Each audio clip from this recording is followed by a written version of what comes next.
I love doing kids' rooms. They're so much fun to work on, but they're a big challenge because you have to pack a lot of style and a lot of function into kids' rooms. When I first met with Sadie to talk about her room, she said she loves fashion, dance, 80s music. She's really well traveled. She has family in LA and New York and Montreal, and she's been to Paris and London, so I was really excited to get started on her room.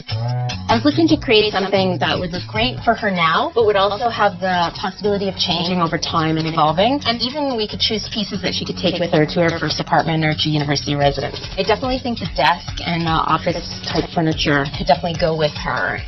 This is an older home that didn't have a closet, so by taking the new IKEA PAX unit right up to the ceiling, and we really kitted out the interior to suit the things that she has now, but also there's tons of space in there for her to expand the wardrobe and shoe collection.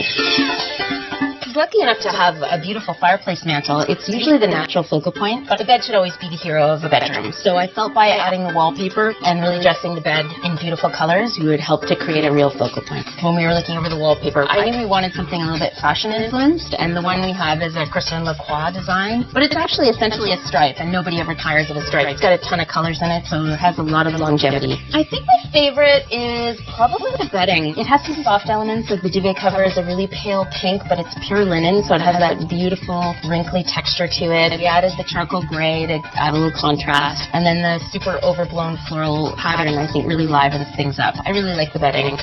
I did want to bring in some pieces with cleaner, more contemporary lines. The vanity table, the desk, and the desk area furniture really kind of contrast so that things aren't too fussy in here. But I did also bring in some great antiques. The bedside tables are really beautiful. And then the fun club chair in the porch is actually a French Art Deco club chair. And then we had it reupholstered in a luscious green velvet. So it's a real sink-in piece.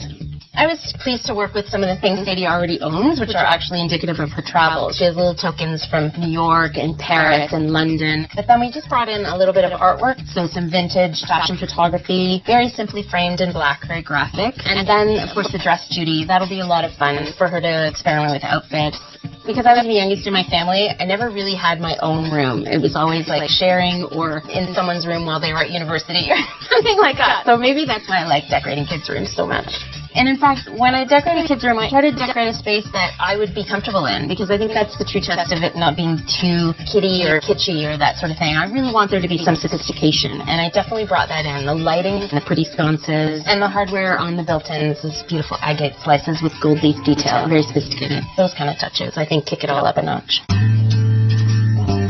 The funny thing about a project like this is we sort of think they come together instantly, but it actually took quite a bit of time. I think it's been over a year, actually. It's a little easier on the budget when you have some more time, but sometimes it's nice to have that little impactful moment of, wow, it's done.